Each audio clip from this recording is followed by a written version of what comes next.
Hello,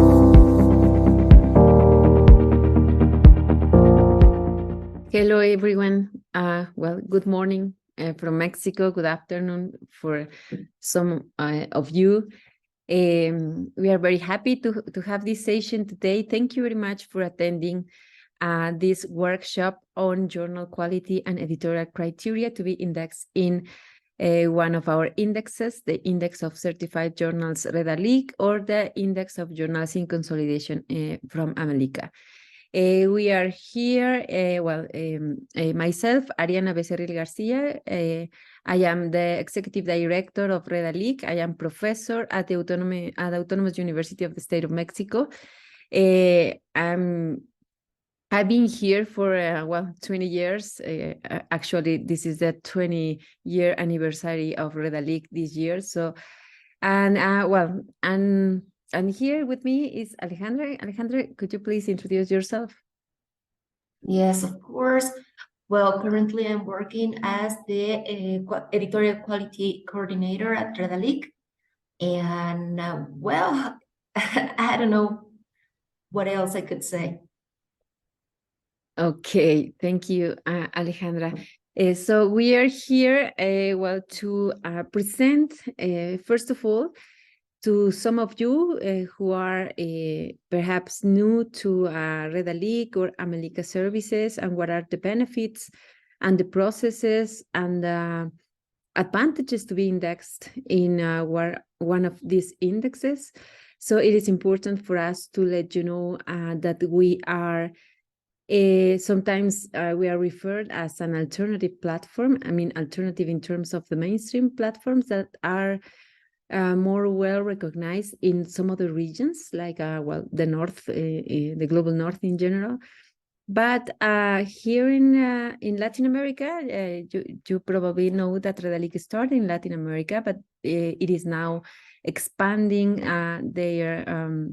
its scope beyond geographical frontiers, and we are committed to support diamond open access journals. And this is the particular reason of this workshop, to let other journal editors from other regions that are not familiar with the work of Redalyc and AmeliCA know that these indexes are quality indexes that are well recognized in some other regions, and that we work to have non-commercial open access, open science in general, in hands of the academic sector. So we work in a non-profit basis.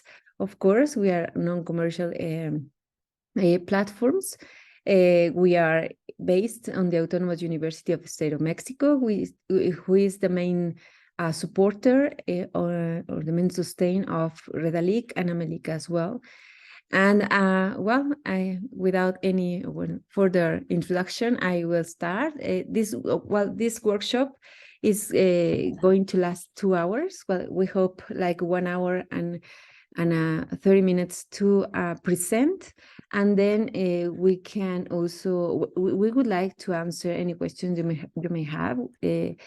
It is very important for us to understand the situation of different journals in different regions and in different conditions, so we can support the diamond open access model. So, first of all, I would like to introduce Redalyc for those who are not familiar with. I know that there are some other attendees that are journal editors of current index journals, and welcome here as well. Or perhaps some editors that are in one index, the index for in consolidation journals that want to be part of the certified index, which is more rigorous in terms of criteria. Thank you for being here. So, and I would like to introduce Redalyc. Well, this started as an academic project in 2003 because of the need of visibility and digital transition of journals published in that time. It started in Latin America, and it expanded the international scope, as I said before, in 2019. Well, I forgot to say, sorry. I hope you don't mind. We are recording this workshop just to make one version public for those who couldn't connect today. And also another logistical advice is if you have any question, please write it in the chat. We will be very happy to read it aloud and answer it. Well, thank you. Well, Redalyc started in a tradition, or within a tradition in Latin America, where open access, it is a natural way or a natural paradigm for scientific communication. So in Latin America, journals are published by universities and academic institutions and, well, academic societies. They are, and in some countries, they used to be very well supported by governments. So in this sense, various platforms started 20 years ago or so on, because of the need of those journals to have additional services, to be more competitive, to have innovation, to have visibility in an era of the emerging web.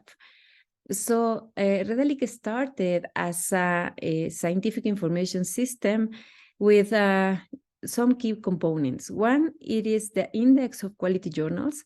So we certify the quality, but we also play the role of hosting the articles. So our main user after, well, the journal editor is the students, teachers, professors, the general public that want to read, download the articles that are published by our journals. So we are also a full text journal articles hosting.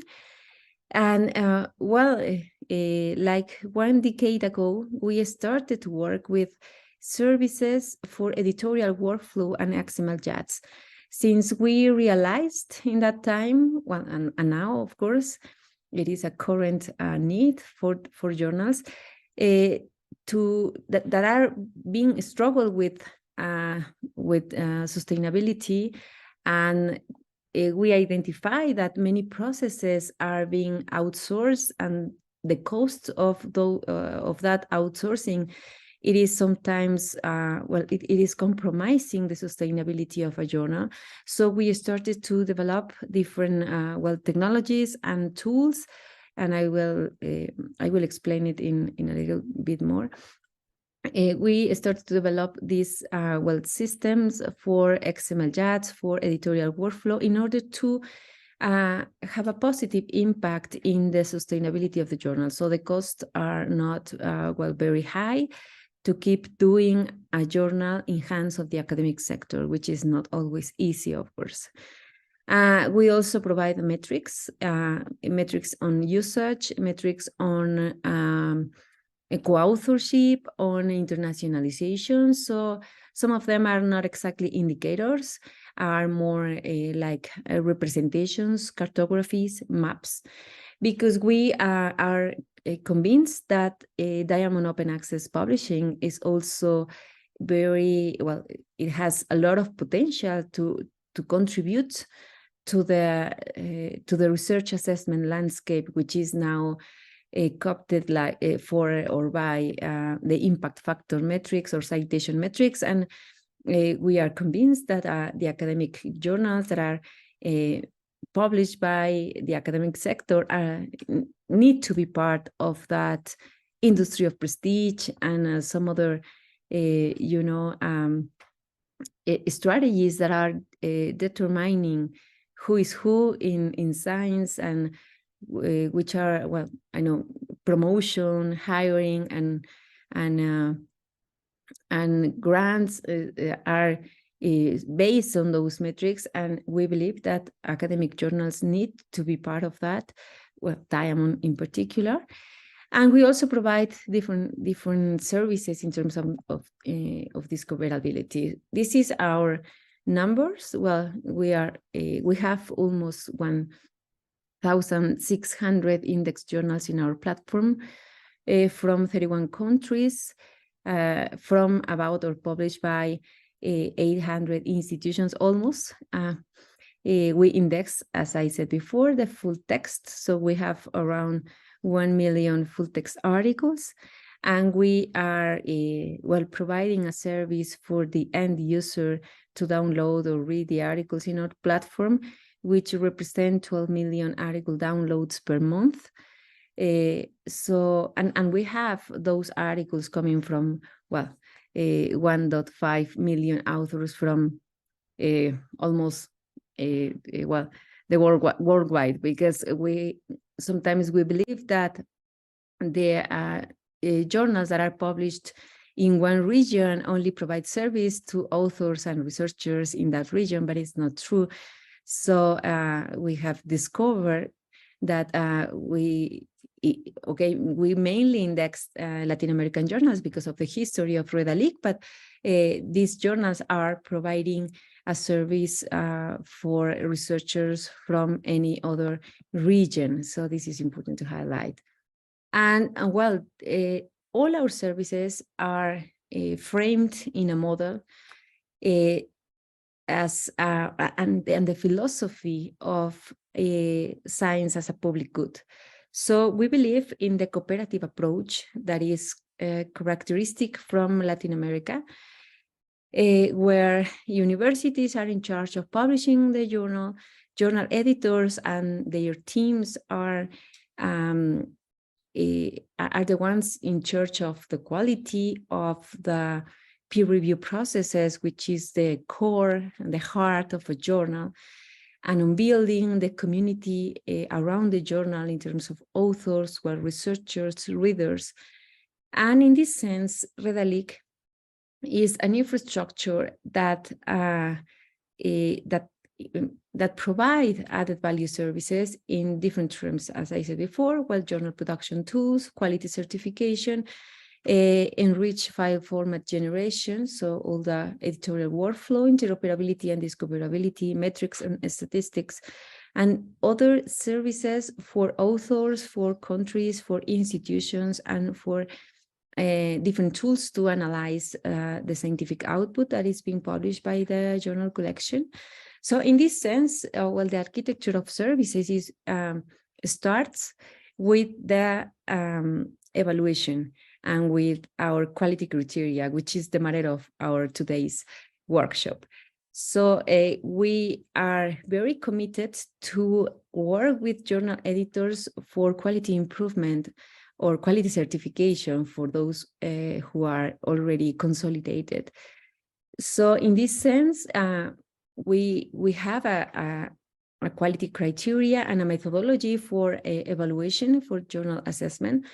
And we have, basic and mandatory criteria. So it is a check in order to have a journal evaluated in a more exhaustive way.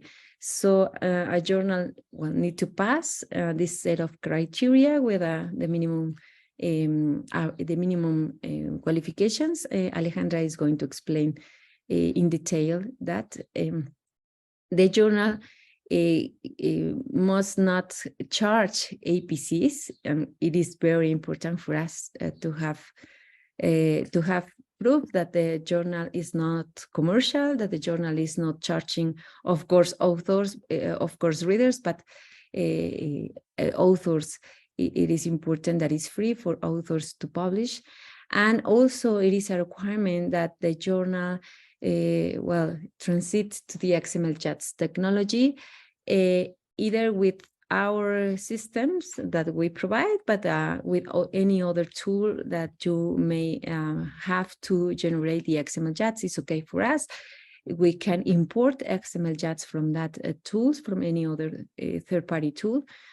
And the Declaration of San Francisco and many other declarations, I have to say, that are promoting that we need to go beyond journal-based metrics and impact factor metrics and so on. So it is important for us to raise awareness among the community of editors that the value of a journal, it is not measured or based on the impact factors or citation metrics or some other metrics. It is more than that.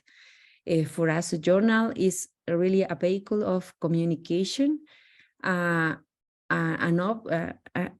engine to build community around a discipline, around a topic.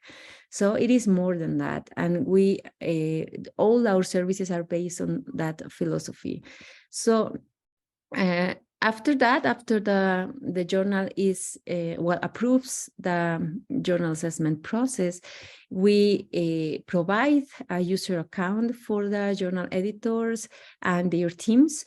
If they need it, it is not mandatory. As I said before, you can use any other tool, of course, but we provide it because we identify that these kind of services are sometimes high or very expensive in the commercial sector.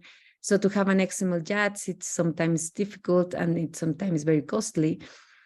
So in this sense, we provide a user account for our systems, particularly for the markup system, which is, by the way, we used some algorithms based on artificial intelligence to try to automate, the majority of the XML tagging, and to have from that XML an automatically generation of the PDF, HTML, EPUB versions of the articles that you publish. So the digital production becomes easier because it is all digitalized.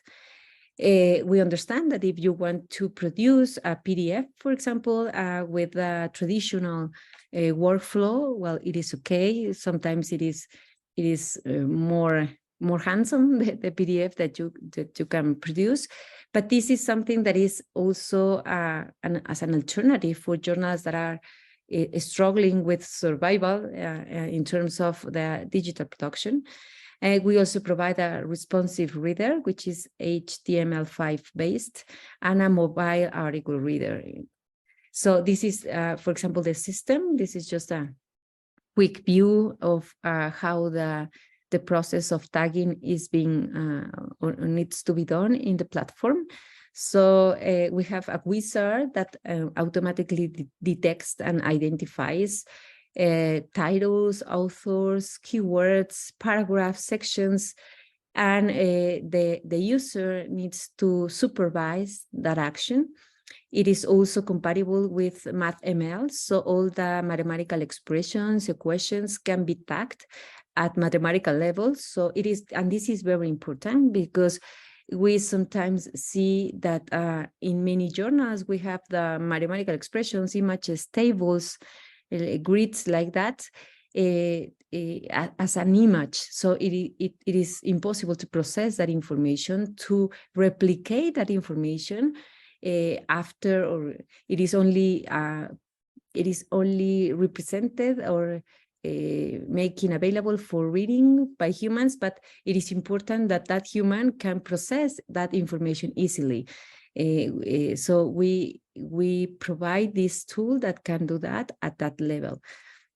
And the output are this interactive reader, the PDF version, the mobile article reader, the HTML, and also EPUB.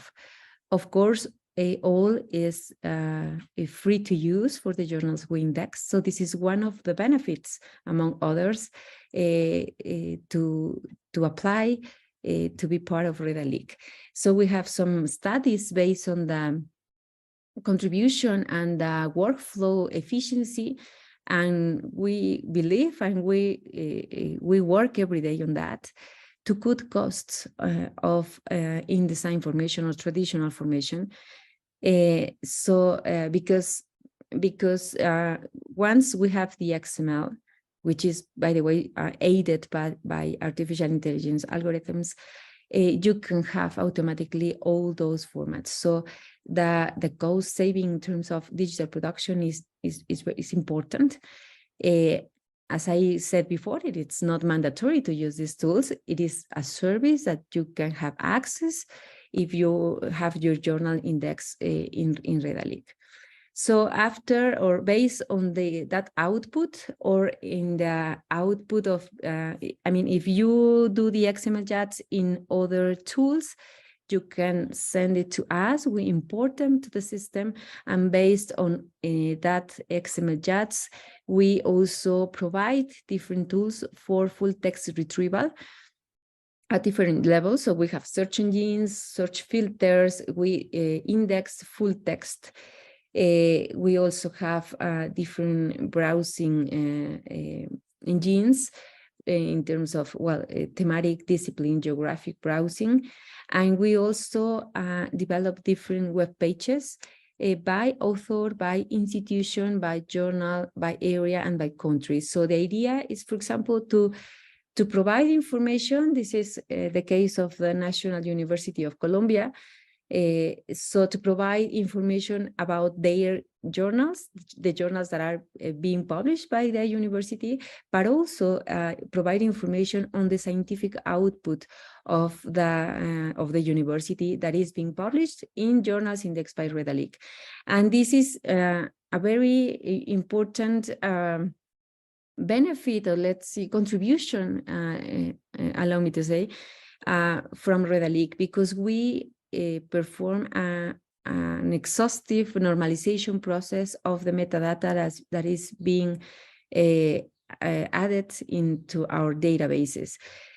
Why? Because it is not, we don't have, or it is not easy to generate this kind of information grouped by, for example, the author affiliation. So each article that enters in our database, we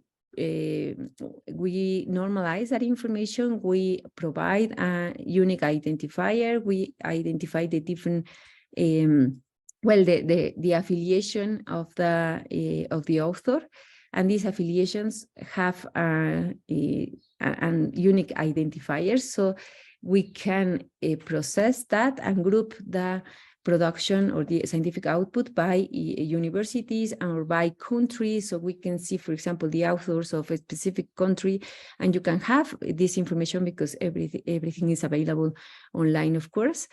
And with this, we also provide some metrics, as I said before, in order to have, well, this information for decision-making processes and well, some other things.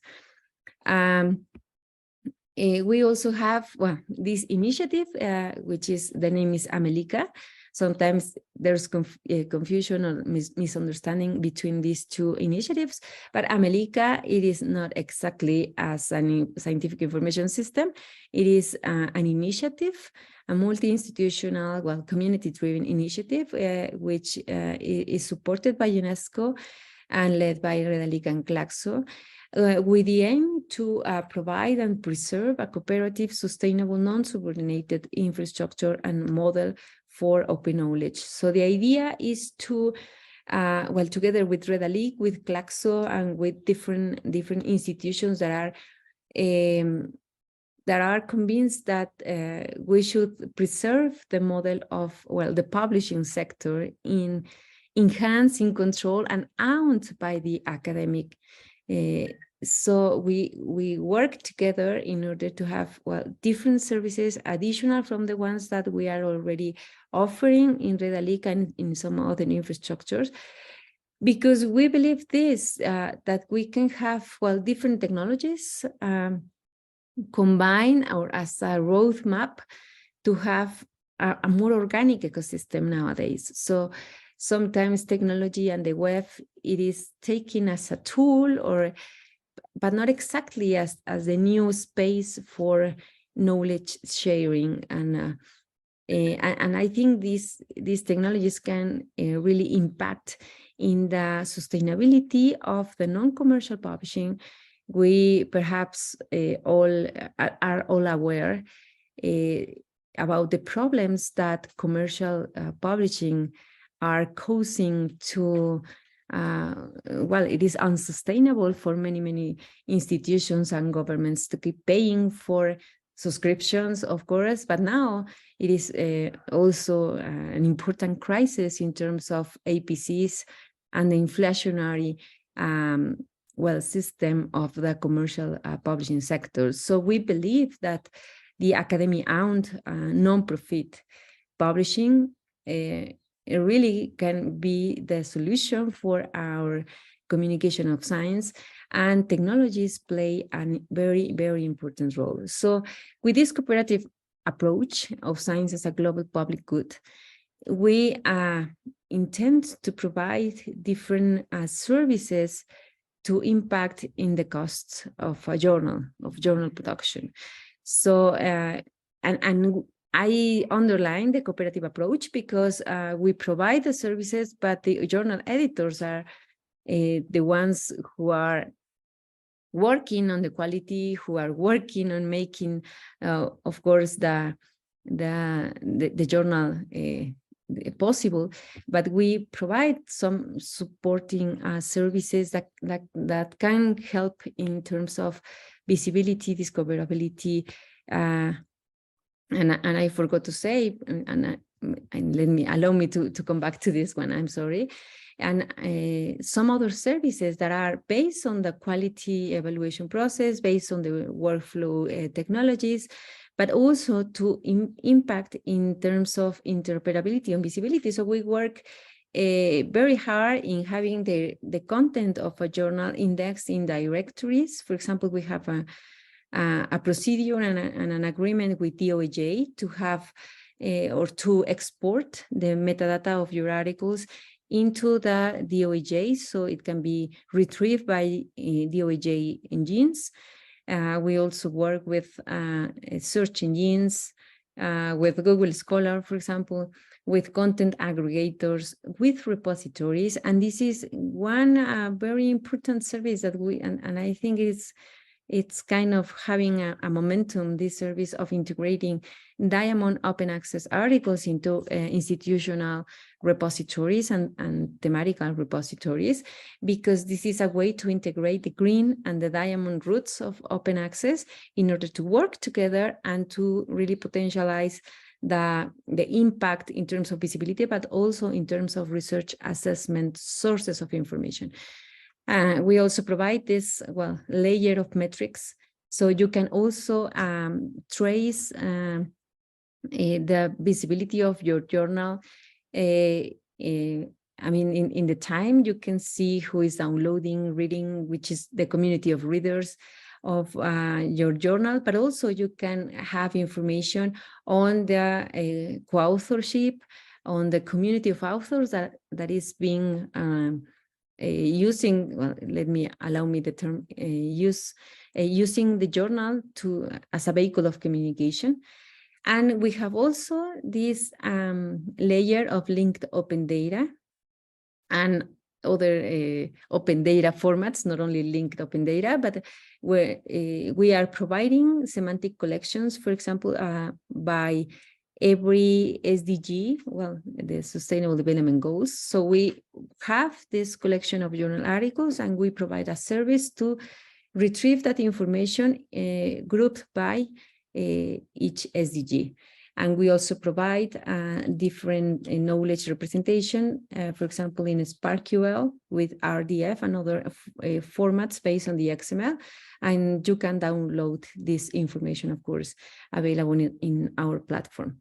So, I come back to this just to start closing the first part of the webinar. So we believe this approach allows to keep journal publishing in hands of the academic non-profit sector. We believe that it allows native open access, since there is not an intermediation of any commercial company here, and also with open data.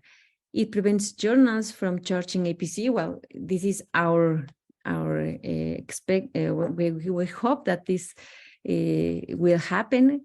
Actually, we have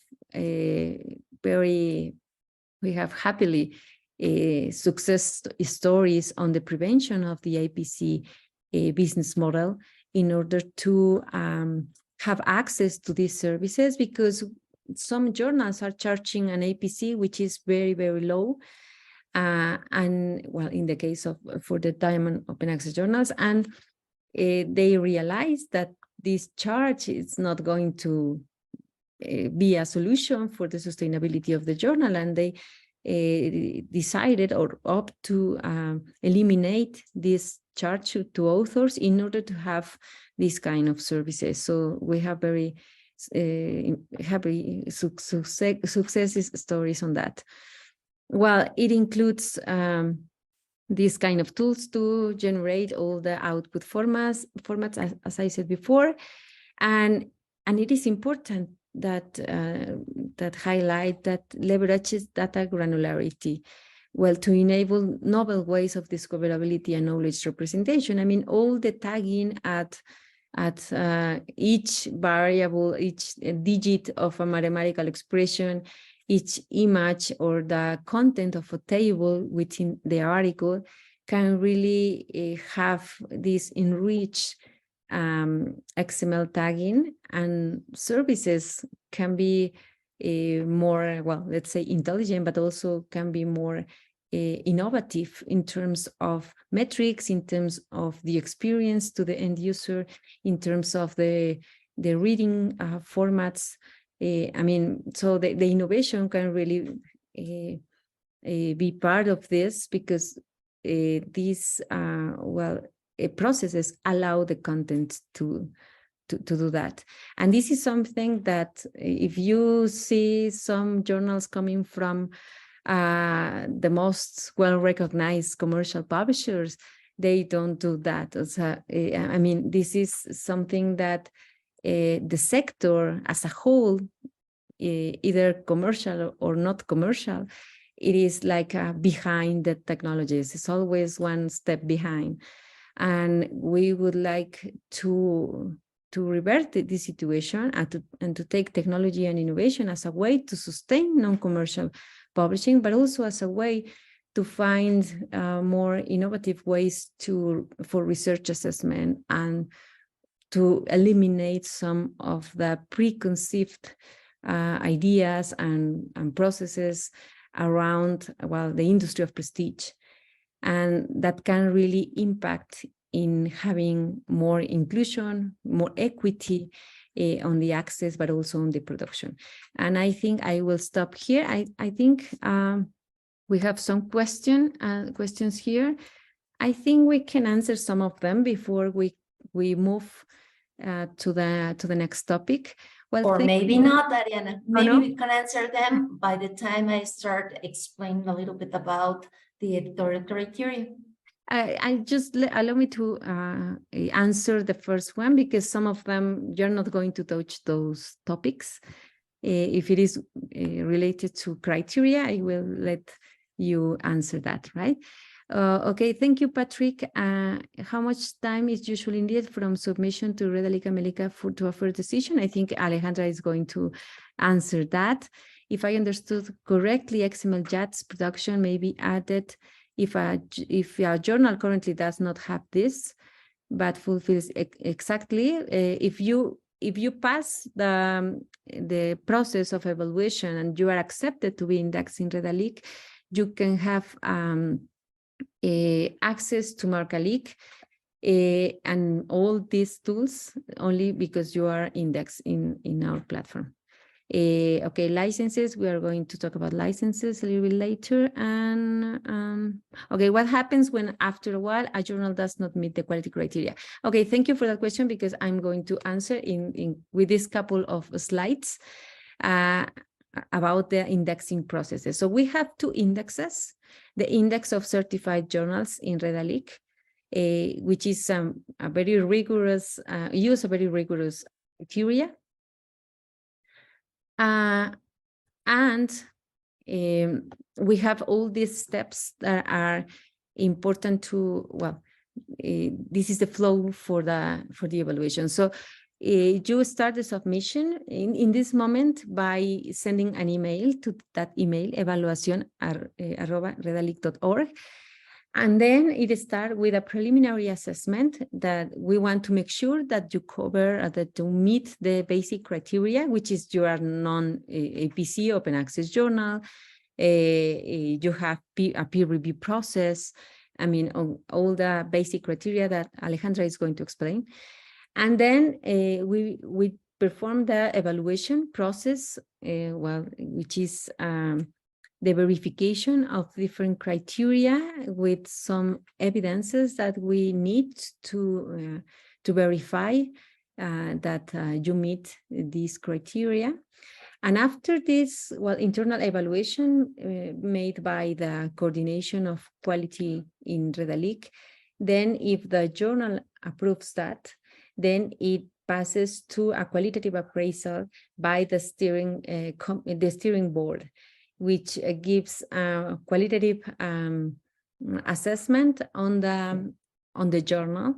And if that process happens satisfactorily, then the journal is taken to a ratification process by an international evaluation board. And this is very important to highlight. So the final decision is not taken by Redalyc itself. It is a collaborative decision. So we have this international evaluation board, and they provide a qualitative appraisal as well on the evaluation of the journal. And here we have two important things. Well, the feedback reports. We are not, our philosophy on evaluating journals is not only to accept or reject journals. We would like to work on an iterative process to improve quality. So in this sense, we provide a feedback report. We don't want to be a bureaucratic a platform that intends to have the truth in its hands. No, it is not the way we work. So we provide a feedback report, either if you approve or not. So you are not exactly rejected. So you are given this information so you can tell us, well, you're wrong, you evaluate me, perhaps you don't see that, or you have to check these other things. But it is also useful for many journals in order to verify some areas of opportunity for the journal. So in this sense, you receive this feedback recommendations report if you don't approve these first processes, and then you can apply later in the time when you fix some of the issues that are, or the recommendations that are being pointed out in this report. So you apply those changes if you feel and believe it is adequate for your journal. You can do that in the next issues, and then come back to Redalyc to re-evaluate the journal. There is no a number of intents in a limitation on that. You can come here and we can do the same process every time you ask for. Well, at least we are working in this moment like this. So, well, if a journal approves that, it also receives this feedback report. Well, in terms of to make transparent the way we assess your journal, what we saw from Redalyc in your journal, and perhaps some other some recommendations that are not compromising your indexing in Redalyc, but perhaps can help to improve even more the quality of your journal. So you receive this feedback report, and then the ratification by the International Evaluation Board, and then we ask for a goodwill operational agreement signature. So this is, as it says, a goodwill agreement, just to agree that all your contents are going to be indexed in Redalyc, and well, some other things that are being included in the agreement. The agreement is available publicly in our webpage if you want to check it. And then, we start with the contents processing stage. So where we provide the XML JATS AmeliCA account, or that we ask for you to send the XML JATS from your articles, at least for 1 year of publication. And after we have 1 year of publication, so we make your journal available in Redalyc, and you receive the certificate of indexing. And this is the case of the index of certified journals. But we also realized that it was well, in all those years, all the rejected journals have a very big gap between the quality ones. And this gap, sometimes we would like to reduce that gap. And one strategy that we started is to if you cover the basic criteria for admission, we can provide, for example, an account for the workflow tools, not AmeliCA because it's a different one, but this is the AmeliCA XML system. But this is to help journals in the process of consolidation and in the process of reach international standards and have good editorial practices, to reduce the gap and to have a system that can help the journal to improve. So in a year or a couple of years can apply to be indexed in Redalyc. So we provide here in this index a more light evaluation. Only we check the basic criteria for admission. We sign the goodwill agreement. We provide this AmeliCA XML user account, and then the journal can do the XML JATS markup, and then it is indexed in the journal portal of AmeliCA. It is not indexed in Redalyc until it applies to Redalyc and pass the Redalyc. But it is important because the journals are aware of what are the areas of opportunity and the things that they need to improve in order to be to have more quality. So, well, I think this is the last slide that I'm going to talk. And now I will let Alejandra talk about the automated process evaluation and also the criteria of for the evaluation of journals. Please, Alejandra, go ahead. Yeah, would you allow me to share my screen, please? Sure. There we go.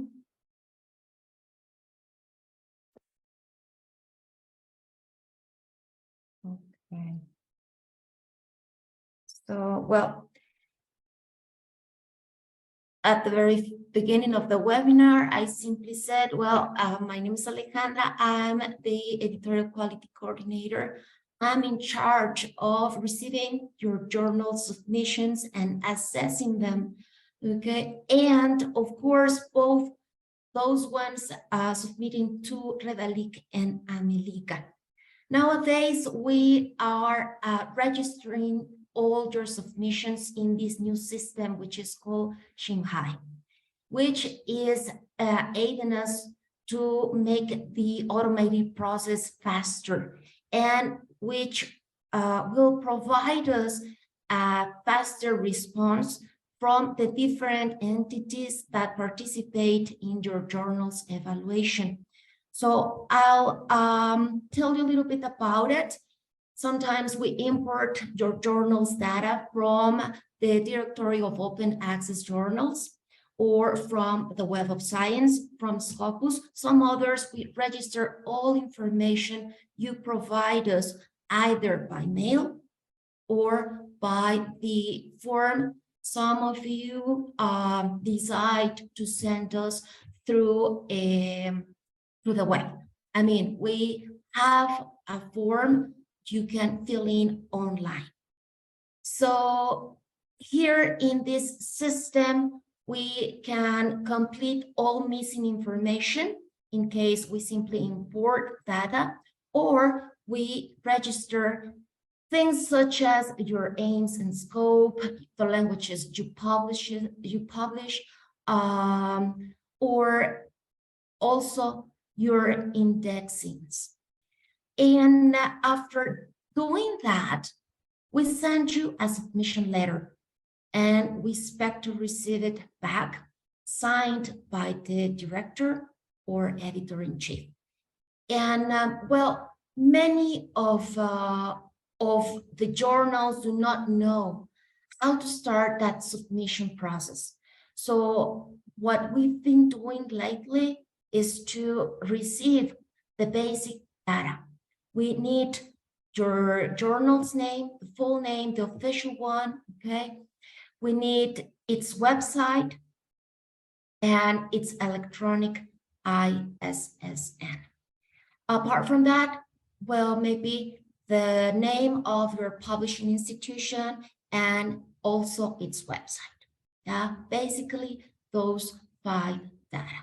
Yeah, and well, the main email we keep, we use to keep in touch with you is this one, evaluacion@redalyc.org. Now, after evaluating your journals, there are 2 possible outcomes. Either the journal is accepted or it is subject to recommendations. So my participation here is a little bit of a further up to what Arianna has shared with you, all this information you've received, and maybe to make it clearer for everyone, okay?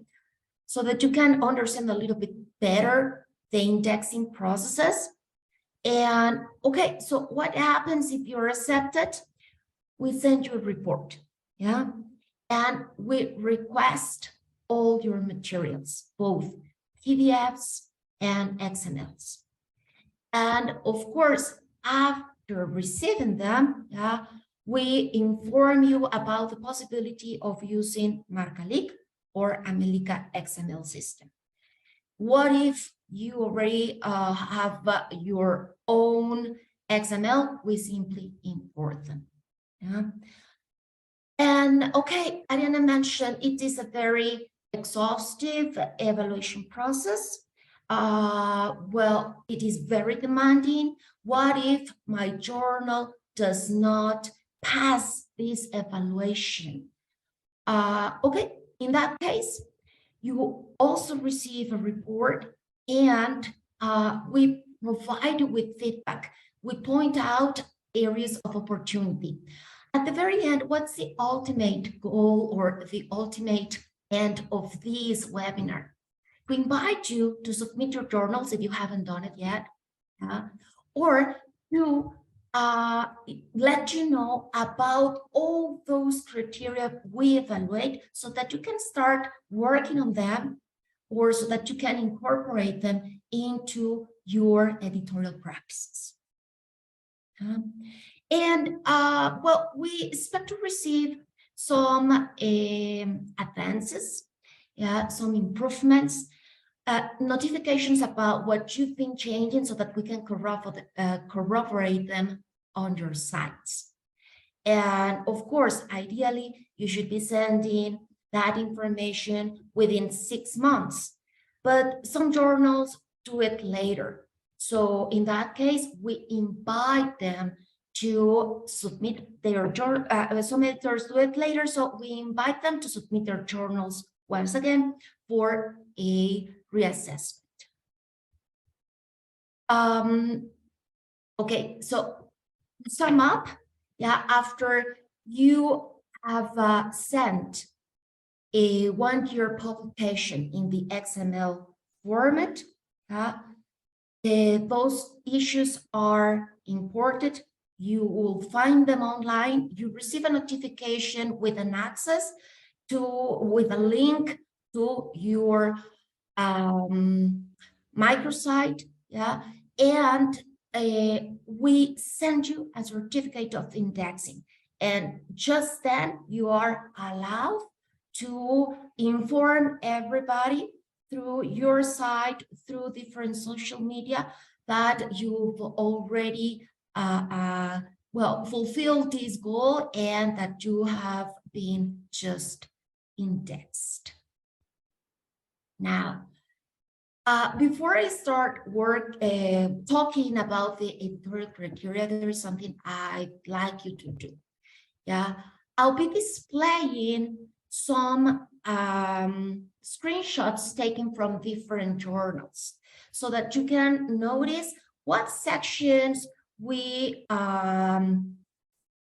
search, we analyze, how we do it, and just in case you haven't included some of those policies or mandatory information that we evaluate, well, take notes, yeah, or think about where exactly you will have them on your websites, yeah. And of course, fortunately, this is all being recorded later on. You'll be able to see this recording once again and maybe reconsider what else can be done so that you can improve your editorial practices. Okay, always thinking that these are recommendations. Not all journals work the same way. Not all of them have the same ideology. Not everything is plausible because it all depends maybe on sponsoring. Maybe it all depends on agreements inside the editorial teams. Okay. So Arianna mentioned before, there are some basic criteria for admission. Those are in Redalyc. And well, although we have some also basic criteria for admission in AmeliCA, there are less than in Redalyc, okay? I'll talk about them in a while. There are 9 more that are not granted a grade, let's say, but they are important to reach a decision, to get to a decision, okay? And those are called qualitative criteria. And there are 43 more that are highly valued and, of course, of paramount importance in your editorial practices, but not having all these 59 criteria does not necessarily mean your journal is going to be rejected. Okay, that's important to highlight because, well, many people think that there are too many and that if you don't pass all these, well, it's equivalent to saying that your journal is going to be rejected. Not at all. And okay, let's start talking about the basic criteria for admission. To begin with, we have the immediate open access policy, and the no article processing charges, what many of us know as APCs. And usually we find these two policies together along with the license. Okay, some of you were already asking about the license, or someone was asking about it. I'll talk about that. Yeah. And well, what exactly? Please, this is just an invitation. Don't simply include that your journal attaches to open access because authors do not know what that is. Okay, so explain. Okay, so users are allowed to read, to download, copy, distribute, print all these full text articles without being charged. Now, what about the no APC policy? Please explain what that is. Tell your authors that they are not going to pay anything for having their articles revised or published. So nothing of what the process implies should be charged. That's precisely what the Diamond Open Access consists of. Okay. Now, one more criterion is indicating the publishing institution. So, for example, in this journal, it is the Defense and Serbian Armed Forces. So we corroborate, you are linking us to the publishing institution's website. Something essential, a must in every single scientific journal is stating what kind of review, peer review process you are working with. So in many cases, it's a double-blind peer review process, but nowadays some journals are opting to the open peer review process, which is highly recommendable by the open science ideology. We check the journal's lifespan. What does that mean? Does it have a 1-year publication at least? So, for instance, in this case, maybe the size is not the most appropriate one, but you see this journal's current issue corresponds to 2022, but it started publishing in 2019. Okay, so yes, definitely it has more than a 1-year publishing online. We also corroborate it is publishing on time. What does that mean? If it is a 4-monthly publication, we need to identify it is publishing at the beginning of each of its periods, which should be, let's say, if it's a 4-monthly, it should be in January, in May, and what is it, September? Yeah, I think. Let's move on. And the last basic criterion for admission is displaying the most important general information about your journal on your homepage. What am I talking about? Okay, the complete name, your electronic ISSN, the publishing institution, city, country, and email. Not everybody knows how to serve on a journal's website. So at times, for common users, it is not that easy to identify who they should contact, okay? That's the reason we invite you to include this information on the homepage. Let's now talk about the qualitative criteria. So I was telling you, these all different criteria do not receive, let's say, a grade. It's not like, okay, great, you have all this, and now you're accepted. No. These are, let's say, a plus. I'm talking, just to be more specific, about the percentage of scholarly content you are including in each issue. Ideally, it should be at least the 75%. What happens if you have less than that? Oh, well, nothing. It's not equivalent to failing the evaluation, okay? We are simply considering how concerned you are about sharing scientific content, all those outcomes that are based on research, okay? And that are attached to these displays that are conventionally known as scientific articles. What next? We also check out the exogeneity in publishing. What does that mean? Who are participating or collaborating in your publications? Is it just people from the same university, from the same publishing institution? It should be people from all over the world, okay?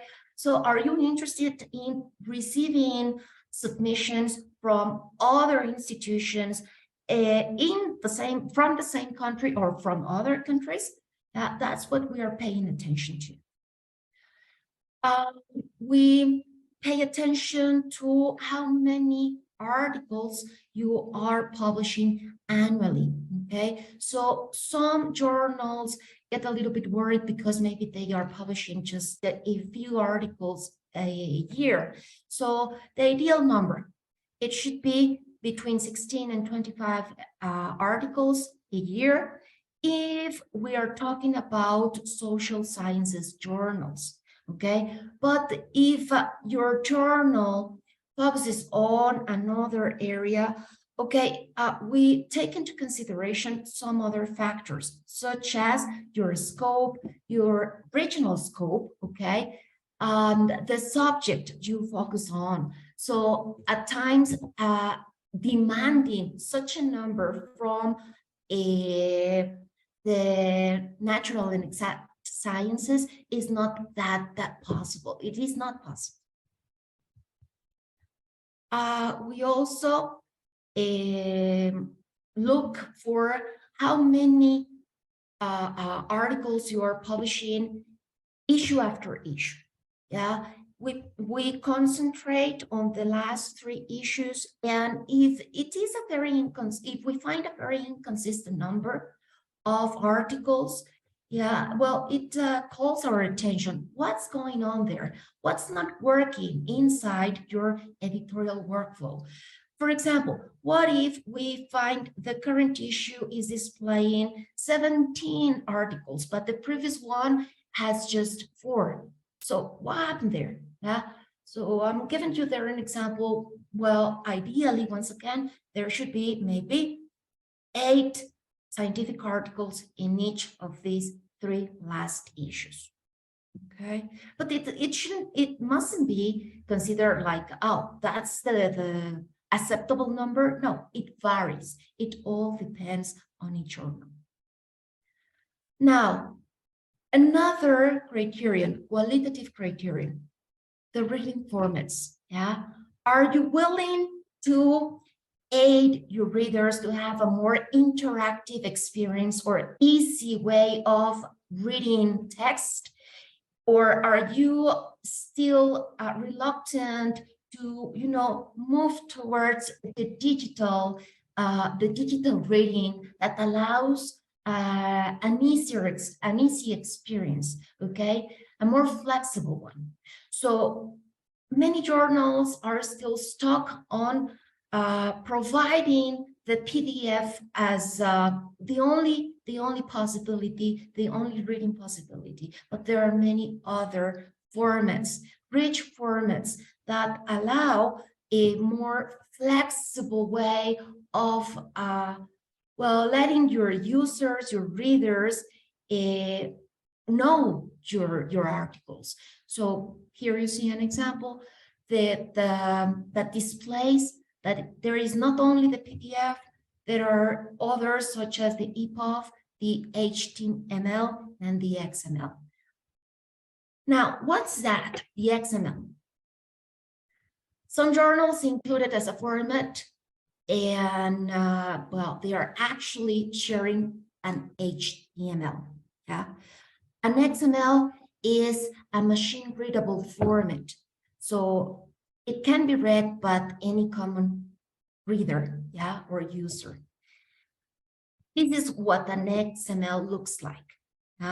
So as you can see, if we want to read this article, we won't be able to understand much of it. Okay. We also examine your indexing, and we pay attention to the fact if you all identify or differentiate those systems that assess your editorial practices, such as Latindex or the Directory of Open Access Journals or Redalyc. Yeah, and if you differentiate them from those ones that are simply including your contents in their repositories, or if you identify which of them are simply research engines. Now, one more is consists of, well, having an independent digital platform. And I mentioned before, what if you don't have one? Well, Redalyc provides you with hosting in case you need it. So some journals do not have their own website, and they display their contents inside the publishing institution's website, but they are not that easy to find. So, well, of course, by having your own microsite, for example, in Redalyc, that becomes a way of helping, again, your readers to find all your contents faster and more easily.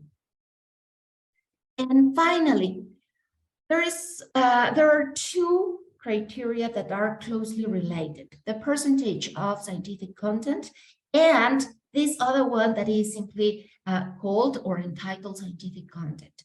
What exactly do we pay attention to? So we see your table of contents, And we realize there are different sections, but some of them do not include scientific outcomes. So for example, here we see Face Science guest leader. We opened the article and we find something like this, okay? We immediately realize this is not something based on research. It does not attach to the conventionally known scientific format, okay? Where we see, you know, maybe let's start with the abstract and keywords, okay? And then we see the introduction and well, at the very end, the references, okay? But we continue paying attention to the rest of the materials of the articles there, and we see that the next one is Face Science research articles, okay? So in that case, we continue checking those and we find this, okay? So what exactly do we assess? We pay attention to this ones, okay? And the other ones are not considered a result of scientific investigation. Now, let's talk about the highly valued quantitative criteria. In this case, we determine if you comply with, well, the different 43 I mentioned, okay, before, or do not comply with them, or you do it but partially, okay? And we register that. If you do it partially, well, you receive some feedback, okay? Letting you know what's something you can work on. There's different subcategories. The first one is related to editorial practices. And you see there, well, the exogeneity of reviewers. What does that mean? Please include whether you are inviting external reviewers. What does that mean? Well, scholars from different institutions, yeah, either from the same country or other countries. Also, please state if you simply accept or you exclusively accept original and unpublished issues. Some journals are already accepting preprints. Where exactly is that information about what preprints is pointed out? Yeah, where can they send those preprints? Explain it. Yeah? We pay attention to your editorial board. Do members belong to different institutions, or are they all part of the same publishing institution? What's what we recommend? Well, they should belong to different institutions. 70% of the editorial team should be from different institutions. Here you see an example. Editors are from Lithuania, Finland, Sweden, Germany, Estonia. Please specify how much time it takes you, yeah, to go through the whole evaluation process of articles, yeah, from the very moment you receive the article till it is published. So some journals forget about mention this, and they simply indicate, well, the time you editors give reviewers to read those papers and get their opinion, okay, or a final result. But it is important to state how long it takes from the very beginning till the end. And well, many journals may state that it implies more or less 6 months, but later on we realize that it's not precisely that. So let's, you know, include real information. I'll explain that a little bit more in a moment. One more criterion. Please also include the peer review online evaluation form. Reviewers need to guide before, deciding to help you out. It's not enough just to simply indicate, okay, please pay attention to the structure if it is attached to our subject, and if it is well supported by, different sources. And what do we invite you to do? Well, to include this online form in your website, and of course, make it make it visible, okay? So that reviewers and authors, can see what articles are going to, what you or reviewers are going to assess on these articles, okay? It is important to point out that this evaluation form shouldn't be based on a quantitative, appraisal. It should allow reviewers to give some feedback as well, to provide, again, a qualitative appraisal. Well, now, talking about this criterion will make clearer what I was mentioning before about the time for assessment.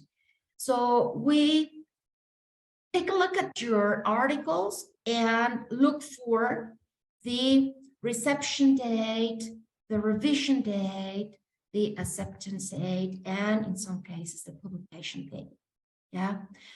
And sometimes we realize that you received the article in 2021, but you didn't publish it until 1 year or more later.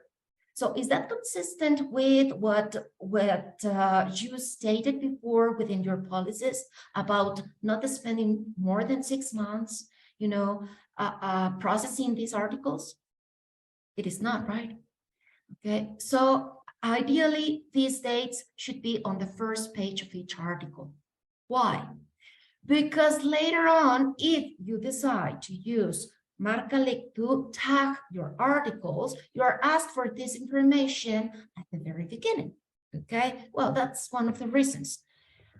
And then we also pay attention to the inclusion of bibliometric and scientometric indicators, such as, well, whether you are including how many submissions you received, accepted or rejected, your acceptance rate, and your rejection rate. One more subcategory, the periodicity. Are you specifying the months each period covers? So some journals included on the corresponding section, the one referring to periodicity, some others also included in the table of contents. But also, please don't forget about including the publication date. That exact date, well, you uploaded or you simply displayed your contents of each issue. Now, talking about licensing, I think the question was, well, what licenses are acceptable? We recommend including the Creative Commons licenses, okay? But what exactly is needed? Well, not only the kind of license you opt to, please specify what kind of rights are authors granting, okay? What's allowed? So here above, you see the specifications. Iconography helps. So you also see it there, right? And also explain, add the link to the Creative Commons website, because that's a way, you know, to corroborate what you are actually telling maybe in few words. Now, something we do at Redalyc is checking you're including that license within the article's metadata. Yeah, so we choose some articles, some PDFs at random, yeah, and we identify if you've included any of the information related to the license. We also look for the sponsors. Many journals take for granted that just by saying they are adhered to the open access model is more than enough, and it is not. We need to know what institutions are supporting your editorial practices, your who's helping you economically, okay? Two more, including the copyright and the self-archiving policy. So please let authors know if they are enabled to publish their articles in other institutional repositories or personal web pages after being published by your journal, and giving credit to it, of course. Now, one more subcategory, the editorial management. Don't forget to include, please, the name of your personal contact. The more specific aims and scopes you have, the better. I chose this one as a sample. So many times journals or editors forget about indicating the target audience. So here we see aims to connect researchers interested in these themes in Switzerland. Okay, so maybe it's still a little bit broad, yeah, not as specific as we would like, but it's been mentioned. Now, what about the subject? This one is very specific. So dedicated to visual arts, architecture, and cultural heritage in the Middle East and North Africa. So I insist, the more specific it is, the better. Please consider including your roles and responsibilities, yeah?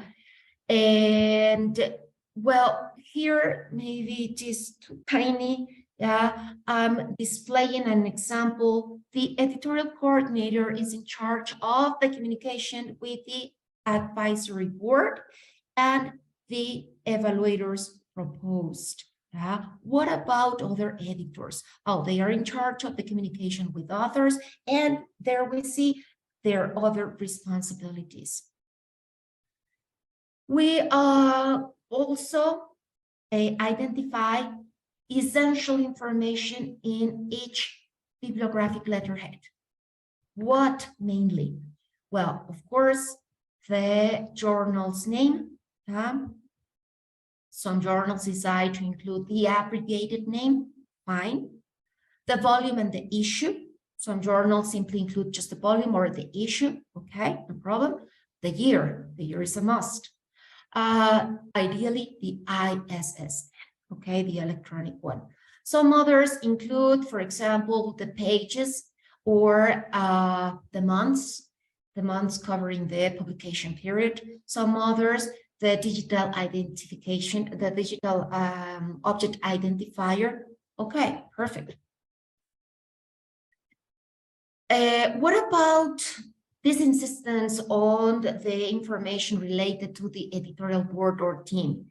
Well, this is all related to the information Arianna was mentioning before, the one you see on the indicators, something that Redalyc offers, yeah, to, let's say, disseminate the impact your journal is having. So one of the things that also is very important is to include the institutional affiliation of those members of your editorial team.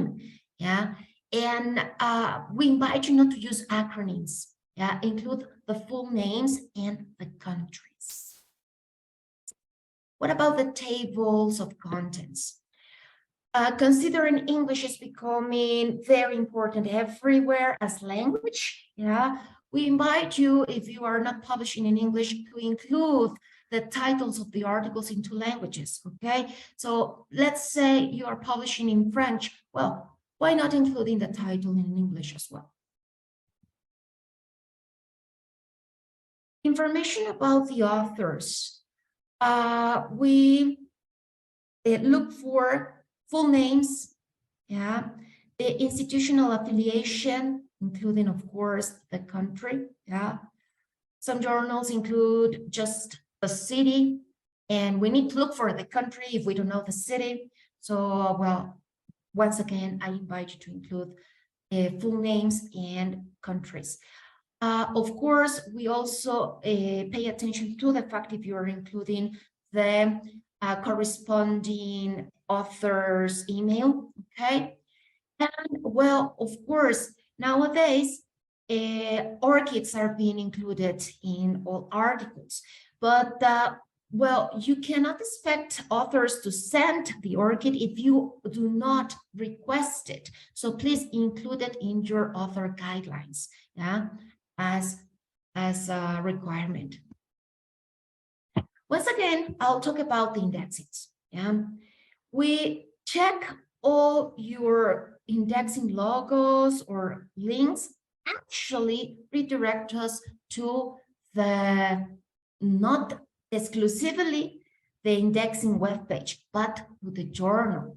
Okay, here you see an example of a journal that well includes the directory open access journals index. Okay, so we need to corroborate that that journal was or is indexed there. Okay, specify the citation style or include examples. Send authors to a guide so that well later on you can avoid so many difficulties while revising the bibliography. Something very recommendable is including the abstract in at least 2 languages, also the keywords, and also including guidelines for authors in all those languages that your journal is stating. So for instance, this one indicates that publishes articles in Portuguese, English, Spanish, and French. So we look for those guidelines in those different languages. And not all journals include them. Why? Because it implies a manual, process. You need to include them in the open journal system. Please specify what code of ethics you are respecting. And it is not always the COPE guidelines. It is sometimes an institutional code. Just explain it, give information about it. Also specify what your similarity identification process is. I mean, what do you do to avoid plagiarism? Do you use a specific software? Point out what software it is. Yeah, the example you see here includes many softwares. And something we promote is considering paying this extra service to preserve your archives. Yeah, so it's there are options. Here you see blocks. There is another one that is called Portico, okay? Intended to, have your backup, okay? But a guaranteed backup. Now, the last subcategory is about the technology leverage. So one more criterion is, are you keeping in touch with authors through the open journal system? Yeah. And one more is, are you sharing a link to the OAI metadata harvesting protocol? Do you have it? Yeah. How do we check it if we don't find a link in your website? We open, once again, some of your articles, we choose them at random, and we look for this information. Meta tags, okay? So we have to find basic information about the article, such as the title, the language, the ISSN, what else can we see there? So we identifying by this information, meta name equals easy. We corroborate your search engine is working properly. Also, if we can download each article individually, some journals are still publishing full issues. That's not what many users want. They want one single article. Okay, and we also look for your whole collection. Okay, is it on the same web page? Is it on one single section? We see if you have, or if you have already included a digital object identifier to each article. Yeah, and we corroborate it, redirect us to the article through Crossref. Okay, which is an option. I mean, later on, I'm sure there will be other options that not necessarily imply payment. And right in that section, we also notice if you are including statistics, yeah, how consulted each article is. We also notice if your website facilitates readers finding the information. What if it implies clicking more than 3 times just to get access to the whole text? It is too much, okay? So the less clicks, the better. Here you see an example. We are on the home page and we have immediate access to the article. An article that has to do with disseminating the information in different research engines, such as Google Scholar, or reference managers such as Mendeley, or networks concerned about, joining repositories such as La Referencia or OpenAI. And finally, are you interested in knowing what your readers think? I mean, how do you keep communication with them? Are you including social media links so that you can interact with users? Well, we corroborate that, okay? So it's not enough just seeing the Facebook icon there. We open it and we look for the journal's Facebook page, yeah, not the publishing institution Facebook page. And it can be Twitter, it can be so many others. Okay, so at the very end, what are we really interested in? Well, inviting you to consider all these options, okay? And not, making you feel overwhelmed with so much information. So decide what can be useful, what can benefit your journal. And practically, that's what I have to say. Yeah, we are fully committed towards preserving and disseminating knowledge as a common good by fostering international editorial quality standards here at Redalyc AmeliCA. Thank you very much.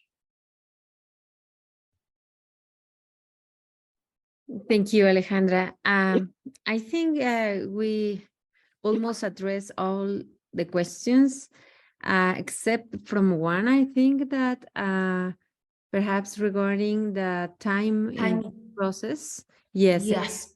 Yeah, I skipped that information. Well, it takes about 6 months, the whole process, if you submit your journal to Redalyc.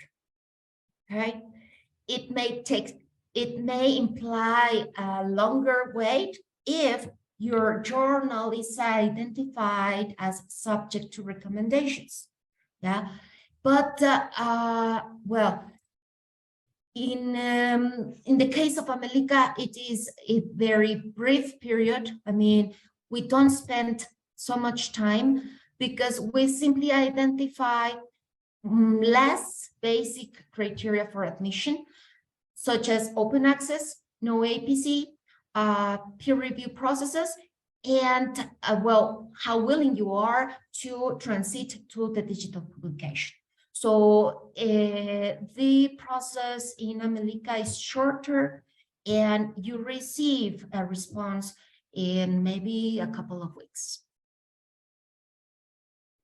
Yes, well, the idea is that the process is based or is performed on a quarterly basis.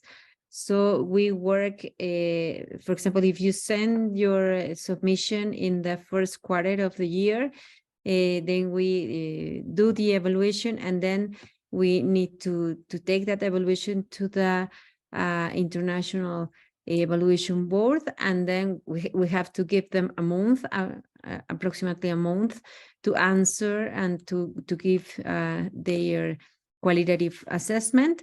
And then all the processes about indexing and, well, providing you the user accounts and everything, it takes, well, the total time we expect to have it in a 6 months maximum from the application to having your journal indexed in Redalyc. We are a little bit behind because of the pandemic, well, really impacted in this area.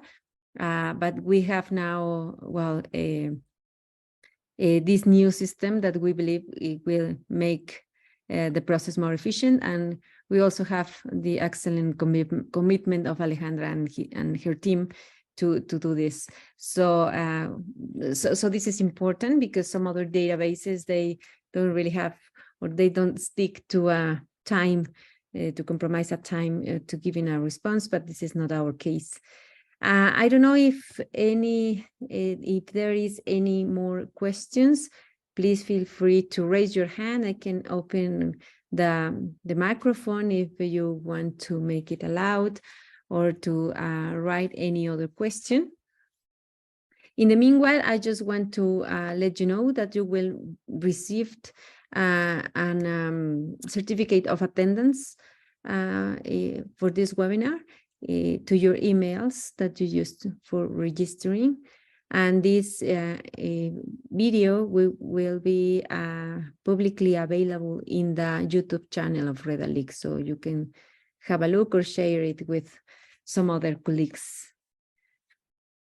Okay, I don't think there is no more questions. Alejandra, do you want to close your participation with any comment?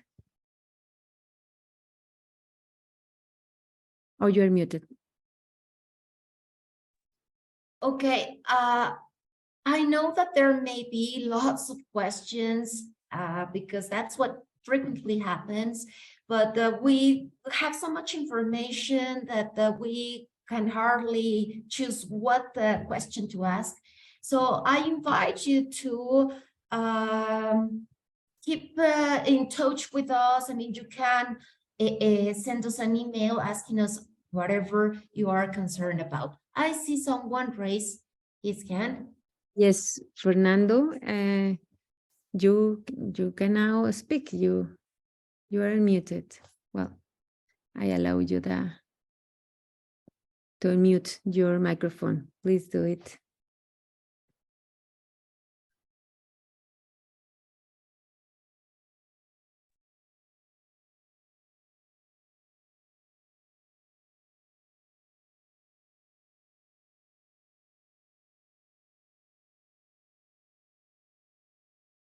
I think we cannot hear you, Fernando. It seems you open your microphone, but we can't hear you.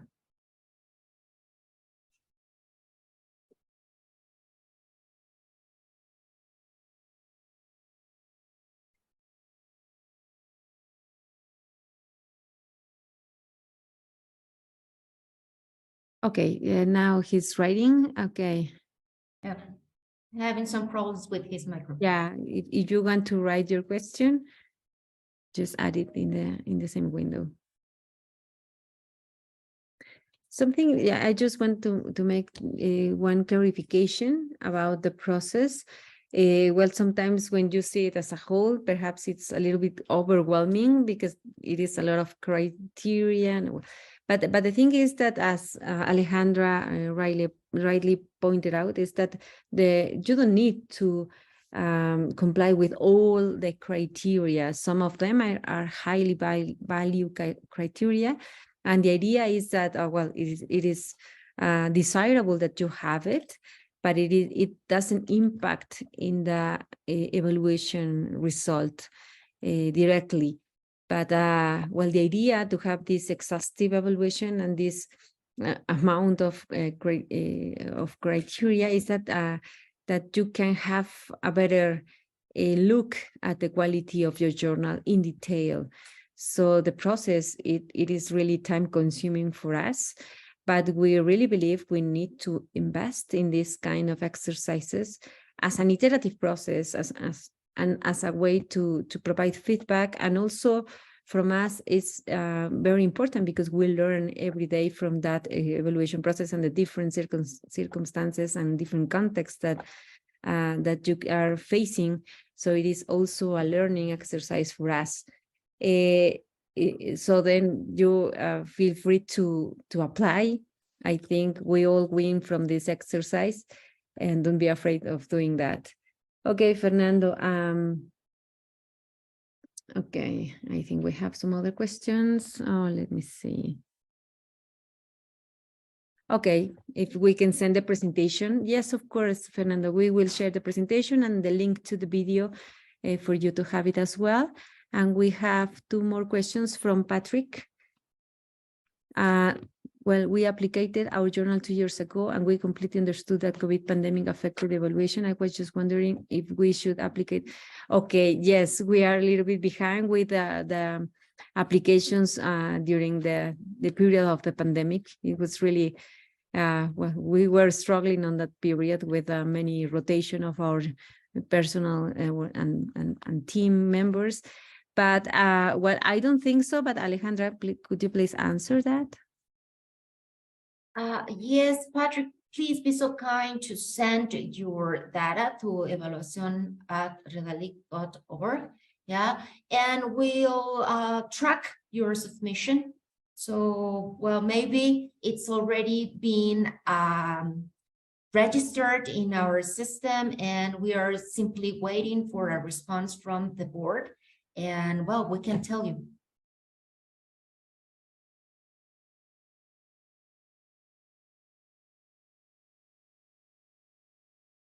Yes, we are doing this by batches, as I said before, and we have now a very big batch in process, trying to get up with the delay of the pandemic. So perhaps your journal is about to be ready with a response. So, and thank you for your understanding and for your patience in that sense. Okay, is there any other question? I think so. Oh, no. Okay. Well, if there are no more questions, thank you very much. We really want you to have more communications with all of you. And if you are sending a journal, we will be very happy to work with you closely. So we invite you to do that.